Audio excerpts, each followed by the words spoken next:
Am I the a-hole for telling my dad he wasn't going to be walking me down the aisle? Me 28 female and my husband 34 male got married 2 days ago. My mother and stepfather walked me down the aisle. Backstory. My father 48 male and my mother 47 female had me when they were very young. They were both in conflict for the first couple years of my life and my dad ended up leaving us. My mom went through a court case and ended up getting full custody of me, which wasn't that hard as my dad was nowhere to be found. A year after getting custody of me, my mom met my stepdad, 50 male, and fell for him immediately. They dated for a couple years, then eloped. My stepdad legally adopted me and we were one happy family. When I was 15, my mother told me that my birth father had contacted her and was trying to get contact with me. She told me I didn't have to meet him if I didn't want to, but she thought it would be good for me to know my father. I decided to meet with him, and he explained that at the time he was not financially stable enough to take care of me, and it was draining on his mental health, which is the reason for him leaving. I forgave him as he is still my father and I wanted a relationship with him. I started meeting him once a week and started building an okay relationship with him. I still wasn't 100% sure about him, but I wanted to give him a second chance. When I went to university, me and my dad grew out of touch a bit, and I would only see him a couple times a year. But I always had a relationship with him. Skip to 3 months ago, my fiancé proposed to me and I was over the moon. I called my mother and stepdad immediately and told them, and they were ecstatic for me. I asked them at a dinner a week later if they could walk me down the aisle and if my stepdad could give me away. They said yes, and my stepdad was so overjoyed that I thought of him that he even cried when I asked him. A few days later, my dad called me, fuming. I'm just gonna write how the conversation went. Him, how could you not tell me sooner? As your father, I have a right to know first. Do you know how embarrassing it is to know that I found out at the same time as some random friend of your fiancé? Me, I only told a few people. And that was because those people were in the wedding ceremony and therefore needed to find an outfit quicker than the people I sent the invites to. Pause. Him. But I'm walking you down the aisle. I am in the wedding ceremony. Me? My mom and Josh, stepdad, are walking me. Him. You're supposed to be walked by your father, not some tramp your mom found on the street. Me? He's not some tramp. And legally, he is my father. He adopted me while you were God knows where after you left me. He's more of a father than you ever were and ever could be. He hangs up. He responded to the wedding invite with a cannot attend and hasn't spoken to me since. I don't know what to do as I do want him in my life. But should I have just let him walk me down the aisle? Now for the top comments. Not the a-hole. His reaction says everything about him. It's not about you at all. He can't take back those life choices or redo all the missed years. He now sees the consequences and they hurt. That's his problem, not yours. The guy's probably more concerned with how he would look if his daughter rather have her real father walk her down instead of her bio father. Shows what kind of self-centered man he is. Couldn't be bothered staying in touch with his daughter because me. And now he expects to walk her down because he is in her life for some years again. Again, me. Also talking down on the man that raised his daughter, instead of being grateful that the guy actually cared enough about Opie. The man only cares about himself. Not the a-hole. Your birth father chose to leave you and only got in touch when your mom was done with the difficult parts of having a child. Your stepdad is your family. He raised you. Of course you want him to walk you down the aisle.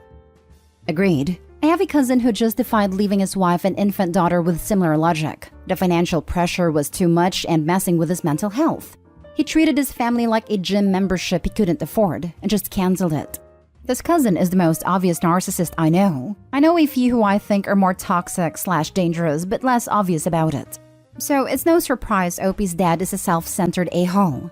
He prioritized himself above his family when he left them and he obviously has not changed since. Next story is titled, Am I the a-hole for saying that my sister will always be a priority and I'd put her on the same level as my own kids? I, 34 male, have a sister Caitlin, 21 female. We have a decent age gap. We're technically half-siblings but never used the term. Her dad left her before she was born and our mom died when I was 22 and Caitlin was 9. As I essentially helped my mom raise her, I gained custody and continued to raise her. I adopted her when she was 12, and while we do still refer to each other as brother and sister, she will always be my first kid. I changed her diapers. I started clothing and feeding her long before our mom died as our mom needed help financially. I was there for every nightmare, temper tantrum, survived the hormonal teenage years. She's my kid, no doubting that. Caitlin is at college now, but she still lives with me on breaks.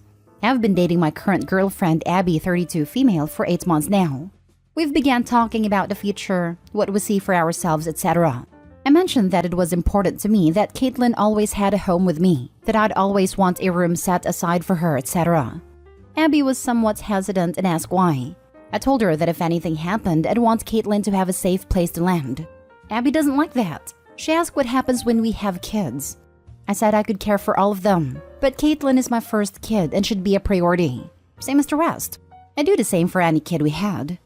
Abby got pissed and said our kids would be my real kids and they should come before Caitlin. I refused. She told me this was wrong and I'd be a horrible father if I acted like this. Our hypothetical kids deserved better, etc. Am I the a-hole? Info. Buy a room set aside for her. You intend to have separate rooms for every kid you take care of? That can get unwieldy very fast. If you're saying that you want a general guest room that Caitlin can use anytime she needs it, that's one thing. But her own room that's only for her when she's now an adult and theoretically wouldn't be living with you? That seems a bit of an overkill. Most people can't or won't do that for their adult children. Because, well, they're adults. Yeah, it'd be more like a guest room. Though, of course, my biological kids will also have their own rooms to fall back on. It sounds to me that you and your girlfriend have had a major miscommunication about all this then. The girlfriend didn't object to having a room set aside. She objected to the very idea that Caitlin would have a place of equal importance and similar character in Opie's life to their hypothetical future children. I don't think that's a miscommunication. Not a-hole. This is the red flag you need to move on. This isn't someone you want to build a life with.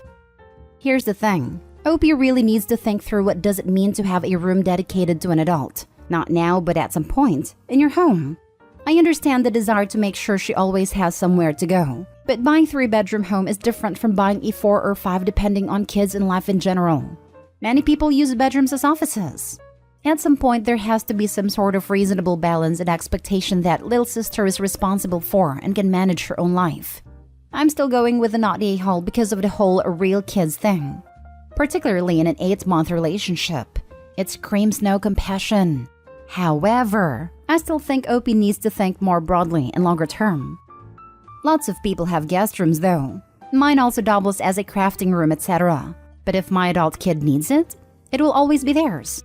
Having a room that can become their space doesn't always look like a dedicated room. Next story. Am I the a-hole for taking back my offer to help with my friend's wedding?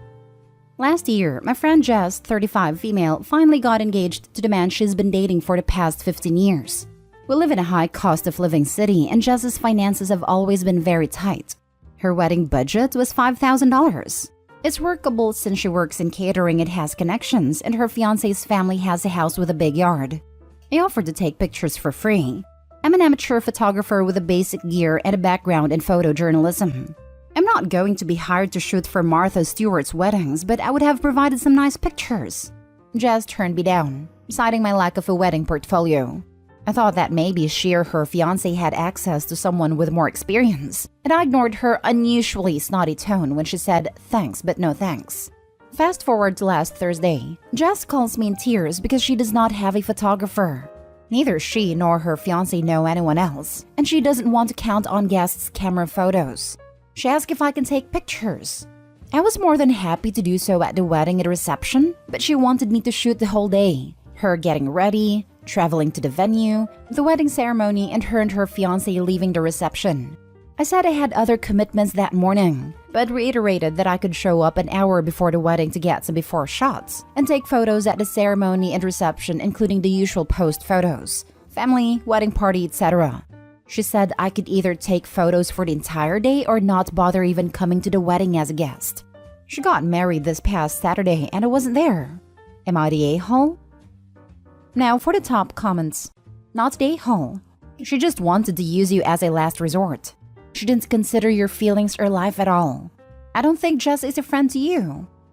Not the a-hole. You know now where you stand. Do the whole day for free or not at all. Wow.